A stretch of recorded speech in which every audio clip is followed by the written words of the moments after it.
की वीडियो में हम पढ़ेंगे 12th क्लास की ज्योग्राफी का आज हम पढ़ेंगे चैप्टर नंबर 6, जो कि हमारी फर्स्ट बुक का चैप्टर है। हमारे 6 चैप्टर का नाम है द्वितीयक क्रियाकलाप। ये हमारा फुल चैप्टर का नाम है। इस चैप्टर के आज हम पढ़ेंगे मोस्ट इम्पोर्टेंट क्वेश्चन, जो कि आपके एग्ज़ाम में बार बार रिपीट होते हैं। इससे बाहर आपके एग्ज़ाम में कुछ नहीं आएगा। आपको इन्हें बहुत अच्छी तरीके से प्रिपेयर कर लेने हैं, फिर आप अच्छी तरीके से एग्ज़ाम दे पाओगे।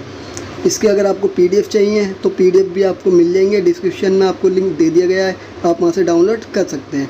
तो अपना स्टार्ट करते हैं आज का चैप्टर नंबर 6। आज के चैप्टर नंबर 6 में जो हमारा फर्स्ट क्वेश्चन है उसको देख लेते हैं। हमारा फर्स्ट क्वेश्चन है द्वितीयक आर्थिक क्रिया का अर्थ क्या होता है, ये बताना है आपको। इसी के आधार पर आपके चैप्टर का नाम रखा गया है द्वितीयक क्रिया। अब द्वितीयक क्रिया तो समझने से पहले आपको ये पता होना चाहिए आखिर आर्थिक क्रिया क्या है, क्योंकि आर्थिक क्रिया से ये शब्द बना है। तो आर्थिक क्रिया जो है ऐसे कामों को कहा जाता है जिनसे मनुष्य को यानी कि इंसान को पैसा मिलता है, यानी कि जिन कामों को करने के बाद इंसान पैसा कमाता है, उन सारे क्रियाकलापों को कहा जाता है आर्थिक क्रियाकलाप। हमारे यहाँ के जो भूगोलवेत्ता हैं उन्होंने 5 जगह बांटा इन क्रियाकलापों को। उन्होंने 5 जगह में सबसे पहले को उन्होंने नाम दिया है प्राथमिक क्रियाकलाप, सेकंड को नाम दिया गया द्वितीयक, तीसरे को तृतीयक, चौथे को चतुर्थ और पाँचवें को पंचम। तो 5 तरह के क्रियाकलाप हमारे यहाँ के भूगोलवेत्ताओं ने बताए हैं हमें। तो फर्स्ट जो क्रियाकलाप होते हैं वो ऐसे क्रियाकलाप होते हैं जो कि सीधे प्रकृति से रिलेटेड होते हैं, यानी कि नेचर से रिलेटेड होते हैं। जैसे कि पशुपालन कर लिया, कृषि कर ली, खनन कर लिया, तो ये सारे प्राथमिक क्रियाकलाप में आते हैं। परंतु द्वितीयक क्रियाकलाप जो होते हैं वो ऐसे क्रियाकलाप होते हैं जो कि प्राथमिक क्रियाकलापों का जो उत्पादन हुआ उसको प्रयोग करने के बाद बनाए जाते हैं। जैसे कि आपने देखा होगा कि कृषि करी जाती है, तो कृषि तो प्राथमिक क्रियाकलाप में आ गई। अगर आपने कृषि में गन्ना उगाया, गन्ने को आप क्या कर रहे हो, प्रयोग करके चीनी का निर्माण कर रहे हो। गन्ने से आप क्या बना रहे हो, चीनी बना रहे हो। तो आपने क्या करा, जो प्राथमिक क्रियाकलाप की वस्तु है उससे सेकंड चीज़ बना दी। तो यही सारे के सारे कार्य आ जाते हैं द्वितीयक क्रियाकलाप में, यानी कि प्राथमिक की चीज़ों को प्रयोग करके नई चीज़ बना देना द्वितीयक क्रियाकलाप के अंदर आता है। जैसे कि आपने देखा होगा कि आम की जब खेती होती है, आम की खेती करने के बाद आम का अचार बना देना या फिर आम का पापड़ बना देना, ये सारे के सारे काम आते हैं आपके द्वितीयक आर्थिक क्रियाकलाप के अंदर। ये जो होता है क्रियाकलाप, इसके अंदर बहुत अच्छे कौशल की ज़रूरत होती है और श्रमिक भी अच्छे होने चाहिए, ज्ञान भी श्रमिकों के पास अच्छा होना चाहिए, जब भी वो किसी भी चीज़ को अच्छी दूसरी मूल्यवान चीज़ में बदल पाएंगे। तो ये थी हमारी द्वितीयक आर्थिक क्रियाकलाप। अब देख लेते हैं हम नेक्स्ट क्वेश्चन अपना। नेक्स्ट क्वेश्चन है हमारा विनिर्माण से क्या आशय, क्योंकि जो द्वितीयक क्रियाकलाप होता है वो विनिर्माण से ही रिलेटेड होता है। विनिर्माण का मतलब होता है किसी एक चीज़ का प्रयोग कर उससे कोई मूल्यवान वस्तु बना देना, दूसरी चीज़ बना देना, कहलाता है विनिर्माण। जैसे कि मैंने आपको एग्जांपल दिया था, अगर आप गन्ने का प्रयोग करके उससे चीनी बना दोगे तो ये विनिर्माण में आ जाएगा। या फिर आप क्या करोगे, आप आम का प्रयोग करके आम पापड़ या अचार बना लो, ये भी आपके द्वितीयक क्रियाकलाप में आ जाएगा और यही कहलाता है विनिर्माण।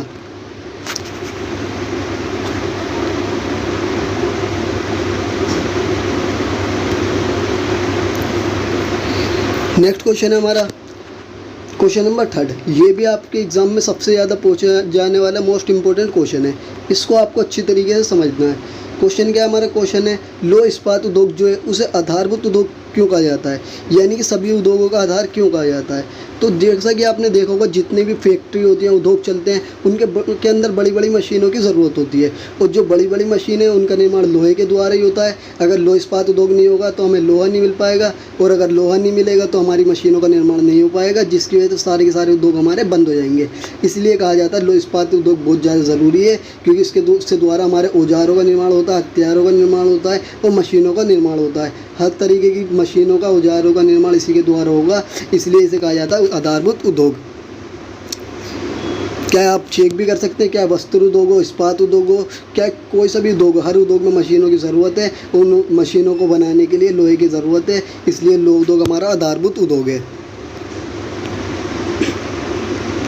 अब हमने ये तो पढ़ लिया कि आधारभूत उद्योग क्या होता है। अब हम पढ़ लेते हैं गैर आधारभूत उद्योग क्या होते हैं। जो गैर आधारभूत उद्योग होते हैं वो ऐसे उद्योग होते हैं जो किसी भी उद्योग का आधार नहीं होते, यानी कि दूसरे उद्योगों से रिलेटेड नहीं होते।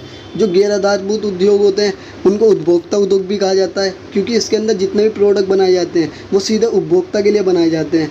उपभोक्ता के लिए चीज़ें बनाकर उन्हें सीधे डायरेक्टली उपभोक्ता को दे दी जाती हैं, उपभोक्ता उन चीज़ों का प्रयोग कर लेता है। जैसे कि आपने देखा होगा कि ब्रेड, जब ब्रेड कंपनी में बनते हैं सीधे कंपनी से बनने का आपके पास आ जाते हैं और आप उन्हें प्रयोग कर लेते हो। ऐसी बिस्किट, पापे, तो इसी तरीके के जितने भी उद्योग होते हैं जो कि किसी भी वस्तु को बनाते हैं और बनाने के बाद सीधे प्रत्यक्ष रूप से उपभोक्ता को उन चीज़ों को दे देते हैं यूज़ करने के लिए, उन उद्योगों को कहा जाता है गैर आधारभूत उद्योग। तो आप इसके उदाहरण भी एग्जाम में लिख सकते हो। ब्रेड, पापे, बिस्किट, नमकीन, जितनी भी मिठाइयाँ वगैरह होती हैं सारी की सारी खाने की पीने की चीज़ें वो गैर आधारभूत उद्योग यानी कि उपभोक्ता उद्योग के अंडर में ही आती हैं।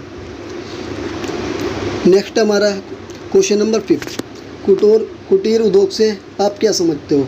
तो कुटीर उद्योग जो इसका सेकंड नाम भी है लघु उद्योग यानी कि छोटे उद्योग। तीन आपको नाम मिल सकते हैं एग्जाम में, तो आपको तीनों नाम याद रखने हैं, कुटीर उद्योग, छोटे उद्योग या फिर लघु उद्योग। इसकी विशेषता बतानी है आपको। सबसे पहले तो ये समझ लेते हैं कि आखिर कुटीर उद्योग होते क्या हैं।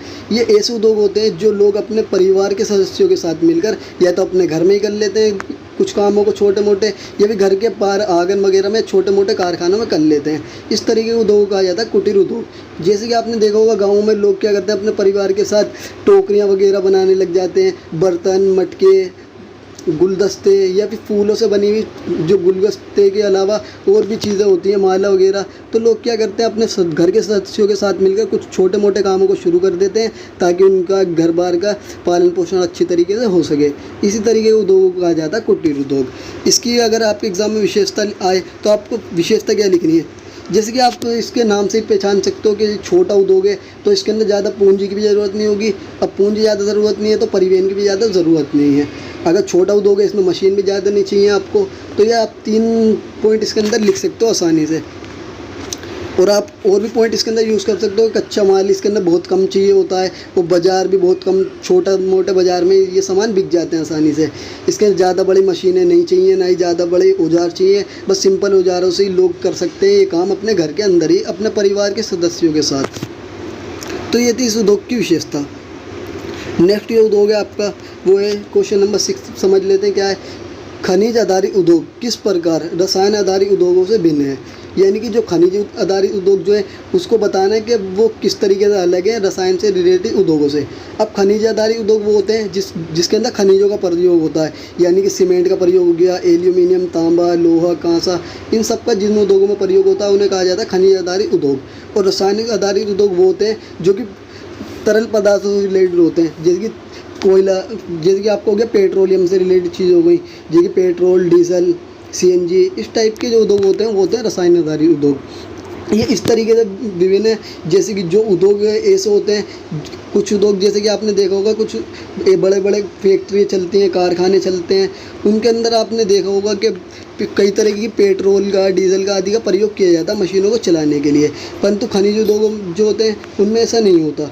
ये खुद ही एक बहुत बड़े उद्योग होते हैं प्रथम क्रियाकलाप के अंदर। जैसे कि एल्यूमिनियम का निर्माण करना मशीनों से, सीमेंट के उद्योग होते हैं, इसके अंदर पर्सनली काम करा जाता है। परंतु जो रसायन आधारित उद्योग होते हैं इनका प्रयोग किया जाता है किसी भी इंजन को चलाने के लिए। तो आप ये कह सकते हो कि जो खनिज आधारित उद्योग होते हैं ये प्राथमिक क्रियाकलाप के अंदर आ जाएंगे, और रसायन आधारित उद्योग जो होते हैं इनका प्रयोग किया जाता है द्वितीयक क्रियाकलापों की मशीनों आदि को चलाने के लिए। ये इन दोनों के अंदर बहुत बड़ा अंतर है जो कि आपको ध्यान रखना है।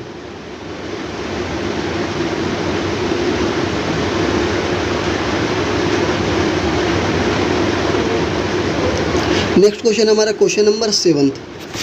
छोटे पैमाने व बड़े पैमाने के उद्योग में अंतर स्पष्ट कीजिए। यानी कि जो छोटे पैमाने के उद्योग होते हैं और बड़े पैमाने के उद्योग होते हैं उनमें दोनों में क्या क्या अंतर होता है। ये भी आपके एग्जाम में बहुत ज़्यादा पूछे जाने वाला मोस्ट इंपॉर्टेंट क्वेश्चन है जो कि अच्छी तरीके से आपको समझना है। तो सबसे पहले हम समझेंगे कि छोटे पैमाने के उद्योग आखिर होते क्या हैं। तो छोटे, जैसे कि आप नाम से पहचान सकते हैं छोटे, इसके अंदर हर चीज़ कम होगी, और जो बड़ा वाला है उसमें आप अनुमान लगा सकते हो कि उसके अंदर हर चीज़ ज़्यादा चाहिए होगी। तो छोटे पैमाने के उद्योग के बारे में समझ लेते हैं कि छोटे मोटे घर में ही कर लो, या तो घर में ही कर लिए जाते हैं ऐसे काम, या फिर आसपास में घर के बाहर कारखाने बना देते हैं छोटे, जिसके अंदर ये छोटे पैमाने के उद्योग कर सकते हैं।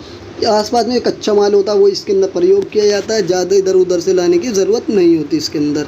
अब घर के आसपास ही छोटे मोटे पैमाने पर ये बनाया जा रहा उद्योग, तो इसके अंदर रोज़गार के जो अवसर होंगे वो बहुत ज़्यादा कम होंगे। पास के जो स्थानीय लोग हैं उनको ही अच्छी तरीके से रोज़गार इसमें मिल पाएगा, और बाहर के लोगों को इसमें रोज़गार नहीं मिल सकता। ये थी हमारी विशेषता छोटे पैमाने के उद्योग की। अब देख लेते हैं बड़े पैमाने के उद्योग की विशेषता।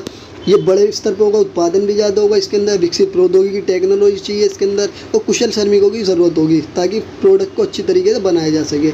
अब उत्पादन ज़्यादा होगा तो विशाल बाज़ार भी चाहिए उसे बेचने के लिए। इसके अंदर उत्पादन की मात्रा ज़्यादा होगी क्योंकि मशीनें कई ज़्यादा लगाई जाती हैं इसके अंदर, और कुशल श्रमिक लगाए जाते हैं, जिसकी वजह से उत्पादन बहुत ज़्यादा होता है। उसे बेचने के लिए बड़ी बड़ी मंडियों की भी ज़रूरत होती है। तो ये था आपके डिफरेंट बड़े पैमाने के उद्योग में और छोटे पैमाने में। बस आपको इतना ध्यान रखना, छोटे के लिए हर चीज़ कम होगी और बड़े के लिए हर चीज़ ज़्यादा होगी।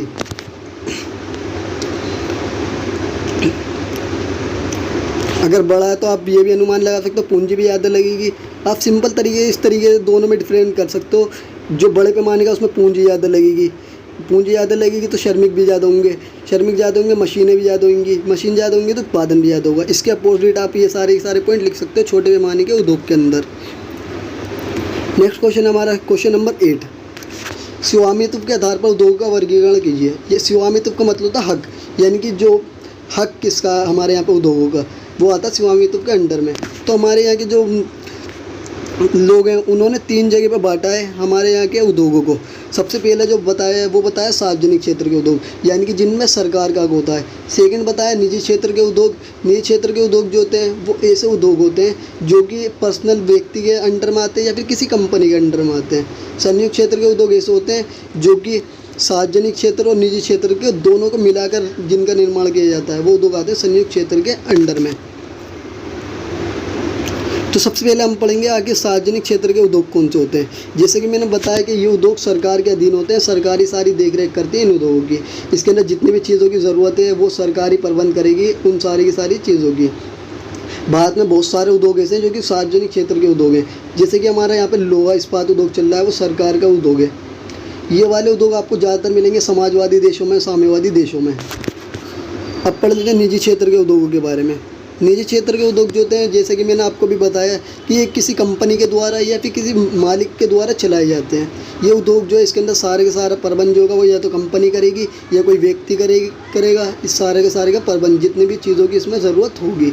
ये उद्योग जो है आपको पूंजीवादी देशों में मिलेंगे, जैसे कि अमेरिका में।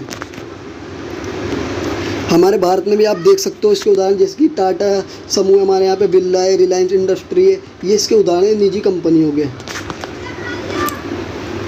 थर्ड जो है हमारा थर्ड है संयुक्त क्षेत्र। संयुक्त क्षेत्र जो मैंने आपको बताया ये दोनों के अंडर में आते हैं, सरकार के भी और निजी व्यक्ति के भी। इसके उदाहरण आप भारत में देख सकते हो हिंदुस्तान पेट्रोलियम कॉरपोरेशन लिमिटेड, और सेकंड उदाहरण आप देख सकते हो इसका मित्तल एनर्जी लिमिटेड। ये सब जो है साझेदारी का उदाहरण है हमारे देश के अंदर संयुक्त क्षेत्र की। तो ये हमारा क्वेश्चन था, देख लेते हैं हम नेक्स्ट क्वेश्चन। नेक्स्ट क्वेश्चन जो है आपका नेक्स्ट क्वेश्चन है उद्योगों की स्थिति को प्रभावित करने वाले कारक। ये मैं कहूँगा आपके एग्ज़ाम में मोस्ट इम्पोर्टेंट क्वेश्चन है, क्योंकि एग्ज़ाम में आप अगर प्रीवियस ईयर्स के क्वेश्चन पेपर चेक करोगे कम से कम 10 में से 7 बार ये आपको देखने को मिलेगा ये क्वेश्चन। तो ये बहुत ज़्यादा रिपीट होने वाला क्वेश्चन है, आपको अच्छी तरीके से याद करना है इस क्वेश्चन को। तो ये क्वेश्चन किस तरीके से आता है पहले ये समझ लेते हैं, तभी आप एग्ज़ाम में कर पाओगे, क्योंकि बच्चे इस क्वेश्चन को ज़्यादातर छोड़ देते हैं। उद्योगों की स्थिति को प्रभावित करने वाले कारक कौन कौन से हैं, यानी कि जो उद्योग लगाए जाते हैं वो क्या क्या चीज़ आपको देखनी पड़ेगी उद्योगों को लगाने के लिए। तो ये क्वेश्चन सिंपल तरीके से तो इस तरीके से आ सकता है, परंतु कई बार एग्जाम में इस क्वेश्चन को बहुत ज़्यादा घुमा फिरा कर दिया जाता है, जिसकी वजह से बच्चे इस क्वेश्चन को छोड़ देते हैं। तो देख लेते हैं किस तरीके से आपके एग्ज़ाम में पूछा जा सकता है। तो जो फर्स्ट तरीका है वो तो सिंपल है कि उद्योग की स्थापना को प्रभावित करने वाले कारक, परंतु कई बार दूसरे तरीके से इस तरीके से पूछा जा सकता है आपसे कि उद्योगों का स्थानांतरीकरण किन तत्वों पर निर्भर करता है, यानी कि जो स्थान चुना जाएगा उद्योगों का वो क्या क्या सोचकर करा जाएगा। आपको इस तरीके से भी क्वेश्चन पूछा जा सकता है, संसार में उद्योगों की अवस्थिति को प्रभावित करने वाले कारकों की व्याख्या कीजिए, यानी कि उद्योगों को जो प्रभावित कर रहे हैं स्थिति को वो कौन कौन से कारक हैं। और जो फोर्थ जो वैरायटी है आपकी वो है संसार में उद्योगों की स्थिति को आपका प्रभावित करने वाले किन्हीं 5 कारकों को उदाहरण सहित स्पष्ट कीजिए, यानी कि संसार में उद्योगों को प्रभावित कर रहे हैं कारक वो कौन कौन से हैं। तो क्वेश्चन यही है, बस खाली वैरायटी अलग है क्वेश्चन की, हर जगह पर हर अलग अलग तरीके से आपसे एग्जाम में पूछा जा सकता है क्वेश्चन। तो आपको बिल्कुल भी कन्फ्यूज़ नहीं होना, बस आपको इतनी बात समझ लेनी है कि उद्योगों को प्रभावित करने की बात हो रही है यहाँ पे, और आपको आंसर वही लिख देना है जो मैं आपको बताने वाला हूँ। तो सबसे पहले एक्सप्लेन करने से पहले मैं सिंपल शॉर्ट में आपको थोड़ा सा इसके अंदर इंट्रोडक्शन दे देता हूँ इस आंसर का। तो औद्योगिक स्थिति को प्रभावित करने वाले कारक जो है वो दो तरीके से बांटे गए हैं। पहला जो कारक बांटा गया है वो है भौतिक कारक, और सेकंड जो है वो है मानवीय कारक। भौतिक कारक में आपका आ जाएगा कच्चा माल, अनुकूल जलवायु, जल की उपलब्धता, शक्ति के साधन। और मानवीय कारक में आ जाएगा श्रम, पूंजी, परिवहन, बाजार और सरकारी नीतियाँ। अब इन्हें डिटेल में एक्सप्लेन कर लेते हैं इन पॉइंटों को। तो उद्योग की स्थिति को प्रभावित करने वाले कारकों में सबसे पहला जो हमें लिखना है वो लिखना है कच्चे माल की उपलब्धता। जितने भी उद्योग होते हैं वो उस जगह पर लगाए जाते हैं जहाँ पे कच्चा माल आसानी से मिल सके, क्योंकि अगर कच्चे माल के स्थान आसपास में पास ही होंगे तो परिवहन में ज़्यादा पैसा आपका खर्च नहीं होगा और माल एक जगह से दूसरी जगह आसानी से पहुंच पाएगा। इसलिए उद्योग लगाने से पहले ये ज़रूर सोचा जाता है कि कच्चा माल कहाँ पर उपलब्ध है, उसी के आधार पर उद्योगों की स्थापना करी जाती है। सेकंड जो बात याद रखनी पड़ती है वो याद रखनी पड़ती है अनुकूल जलवायु, क्योंकि कुछ उद्योग ऐसे होते हैं जो कि विशेष जलवायु में आप कर सकते हो। जैसे कि दक्षिण भारत में सूती वस्त्र उद्योग है, अगर आप वहाँ पर नहीं करोगे, उसके अलावा किसी और जगह पर करोगे तो ये उद्योग आपका नहीं चल पाएगा, क्योंकि इस उद्योग के लिए नमी की ज़रूरत होती है जो कि आपको दक्षिण भारत में मिल सकती है। क्योंकि अगर नमी नहीं मिलेगी सूती वस्त्र उद्योग में तो कपास की कटाई अच्छी तरीके से नहीं हो पाएगी, जिसकी वजह से उद्योग आपका फेल हो जाएगा। इसलिए आप कह सकते हो कि जलवायु को चेक करना भी बहुत ज़्यादा ज़रूरी है अपने उद्योग के लिए। थर्ड जो आपको लिखना है एग्जाम में वो लिखना है शक्ति के साधन। जितने भी उद्योग होते हैं हर उद्योग को चलाने के लिए आपको शक्ति के साधन की ज़रूरत होगी। या तो आपको कोयला चाहिए या पेट्रोलियम चाहिए या किसी भी तरह की गैस की ज़रूरत होगी। तो जिस उद्योग के आसपास ये उद्योग जो है यही सोच कर लगाए जाते हैं जिस जगह पर ज़्यादा शक्ति के साधन हो वहीं पर ज़्यादा आप उद्योगों की स्थापना कर सकते हो। श्रम की उपलब्धता, यानी कि ऐसी जगहों पर ज़्यादा उद्योग की स्थापना करी जाती है जहाँ पे श्रम आसानी से मिल जाते हैं, यानी कि श्रमिक, क्योंकि उद्योग जो है वो श्रमिकों के द्वारा मशीनें चलाई जाएंगी, सारे काम करे जाएंगे। जिस जगह पर ज़्यादा श्रमिक उपलब्ध होंगे वहीं पे ज़्यादा उद्योग की स्थापना होती है। नेक्स्ट जो आप लिख सकते हो सबसे इम्पोर्टेंट कारक वो बता सकते हो आप पूंजी। अगर आपके पास पूंजी नहीं है तो आप बिल्कुल भी उद्योग को अच्छी तरीके से नहीं चला सकते। इसलिए बहुत अच्छी मात्रा में आपके पास पूंजी होना ज़रूरी है, जब भी आप अच्छे तरीके से उद्योग को चला सकते हो। क्योंकि जो पूंजी होगी उससे आप ज़मीन खरीदोगे उद्योग को चलाने के लिए, मशीनें खरीदोगे, कच्चा माल खरीदोगे, श्रमिकों को वेतन दे सकोगे। अगर आपके पास पूंजी नहीं होगी आप ये सब काम नहीं कर पाओगे और आपका उद्योग जो बिल्कुल भी नहीं चलेगा। इसलिए हमें ये कहा जाता है कि यूरोप के देश जो है वो उद्योगों में बहुत ज़्यादा आगे क्योंकि इनके पास बहुत सारी पूंजी है जिसकी वजह से अच्छी तरीके से उद्योगों को चला पा रहे हैं। नेक्स्ट जो हमारा क्वेश्चन है क्वेश्चन नंबर 10। आधुनिक बड़े पैमाने पर होने वाले विनिर्माण की प्रमुख विशेषता बताइए। यानी कि जो विनिर्माण हो रहा है आज के टाइम पे उसकी विशेषता क्या है। तो जो आज के टाइम पे विनिर्माण हो रहा है वो हो रहा है कौशल का विशिष्टीकरण के द्वारा। यानी कि जितने भी बढ़िया चीज़ें आ रही हैं, टेक्नोलॉजी आ रही है, उसके लिए ऐसे श्रमिकों को लगाया जा रहा है जिनके पास बहुत अच्छा कौशल है, बहुत ज़्यादा ज्ञान है, वो अच्छी तरीके से काम को कर रहे हैं और नई चीज़ों का उत्पादन कर रहे हैं। ये सबसे बड़ी विशेषता है बड़े पैमाने के उद्योगों की। इसके लिए जितने भी कारीगर होते हैं वो निर्दिष्ट कारीगर होते हैं और ज़्यादातर उन्हें ट्रेनिंग दी गई होती है कि प्रोडक्ट को किस तरीके से बनाना है ताकि लोगों को ज़्यादा से ज़्यादा पसंद आ सके। जो बड़े पैमाने के उद्योग होते हैं वो होते हैं यंत्रीकरण, यानी कि बड़े बड़े इसके अंदर यंत्र चाहिए, मशीन चाहिए, जिसकी वजह से उत्पादन बहुत अच्छा और बहुत ज़्यादा हो सकता है। थर्ड जो बात जो इसकी विशेषता है बड़े पैमाने के उद्योग की वो है प्रौद्योगिकी नवाचार। इसके अंदर आज के टाइम पे नई विकास करने वाली टेक्नोलॉजी आ गई है, ज्ञान आ गए, तकनीक आ गए हैं, उनका प्रयोग करा जा रहा है बड़े उद्योगों में, जिसकी वजह से उत्पादन बहुत बड़ी मात्रा में हो रहा है और बहुत अच्छी तरीके से हो रहा है और लोगों की ज़रूरतों को पूरा किया जा रहा है। जो फोर्थ जो है ये मिस्टेक हो गई फिफ्थ लिखने में, ये फोर्थ पॉइंट है। ये जो उद्योग होता है इसके अंदर संगठनात्मक ढांचा होता है, यानी कि इसके अंदर जो काम किया जाता है वो स्टेप बाय स्टेप कराया जाता है। इसमें छोटे कारीगर अलग होते हैं, बड़े अलग होते हैं, ओनर अलग होता है और एडवाइज़र अलग होते हैं। हर तरीके के इसके अंदर आपको लोग मिल जाएंगे काम करने वाले जो कि पूरे के पूरे उद्योग को संभालते हैं। इस उद्योग की आप फिफ्थ विशेषता लिख सकते हो। इसके अंदर पूंजी भी बहुत ज़्यादा ज़रूरत है। पूंजी के अलावा इसके अंदर कच्चा माल जो है बहुत ज़्यादा ज़रूरी है। इसके लिए परिवहन भी बहुत अच्छा विकसित होना चाहिए, जब भी आप अच्छी तरीके से इसको चला सकते हो इस उद्योग को। नेक्स्ट जो क्वेश्चन है आपका, नेक्स्ट क्वेश्चन है छोटे पैमाने के उद्योग को स्थापित करने के लाभ बताइए। यानी कि छोटे पैमाने के उद्योग है उसे आप क्यों स्थापित करोगे, क्या फ़ायदा मिलेगा आपको। सेकंड टाइप जो इस क्वेश्चन का इस तरीके से आपके एग्जाम में आ सकता है, रोजगार को उत्पन्न करने की दृष्टि से छोटे पैमाने के उद्योग अधिक लाभ करते हैं। छोटे पैमाने के उद्योग की विशेषता बताते हुए इनके कथन की सार्थकता स्पष्ट कीजिए। तो ये 3 तरीके से आपके एग्जाम में क्वेश्चन आ सकता है, परंतु आंसर आपको इसी तरीके से लिखना है जिस तरीके से मैं आपको बताने वाला हूँ। तो इसका छोटे पैमाने के उद्योग की विशेषता देख लेते हैं क्या है। ये जब उद्योग स्थापित किए जाते हैं तो लोग जो है अपने घर के आसपास ही स्थापित कर लेते हैं और स्थानीय बाजार में ये जो है सामान को पा भी सकते हैं आसपास से और बेच भी आसपास के बाज़ार में ही सकते हैं। इसके अंदर ज़्यादा उत्पादन नहीं होता, ना ही ज़्यादा बड़ी मशीनों की ज़रूरत है, ना ही इसके अंदर ज़्यादा पैसों की ज़रूरत है, ना ही ज़्यादा श्रमिकों की ज़रूरत है। लोग अपने परिवार के सदस्यों दोस्तों के साथ मिलकर छोटे से स्तर पर इस काम को कर सकते हैं। अब जब सब चीज़ें इसके अंदर कम हो रही हैं तो इसके अंदर उत्पादन भी बहुत ज़्यादा कम होगा, और जब उत्पादन कम हो रहा है तो आसपास के लोगों को इसमें रोज़गार मिलेगा, उनकी आय में वृद्धि होगी और स्थानीय जो उत्पादन हो, स्थानीय माल जो है उसकी मांग बढ़ेगी, क्योंकि इसके अंदर जितना भी प्रयोग किया जाएगा मटेरियल वो आसपास की जगह से खरीद कर इसके अंदर प्रयोग किया जाएगा। इसलिए भारत में और चीन में, इंडोनेशिया में इसके जो है बहुत ज़्यादा आपको आसार दिख जाएंगे। भारत में, चीन में, इंडोनेशिया में बहुत बड़ी तादाद में छोटे पैमाने के उद्योग जो है बढ़ते जा रहे हैं, जिसकी वजह से स्थानीय लोग जो है उनकी आय में वृद्धि हो रही है और उनका जीवन अच्छा होता जा रहा है। तो गाइज़ आज की वीडियो में इतना ही। उम्मीद करता हूँ कि आपको क्वेश्चन आंसर अच्छी तरीके से समझ में आए होंगे। मिलते हैं नेक्स्ट वीडियो में। जब तक थैंक फॉर वॉचिंग।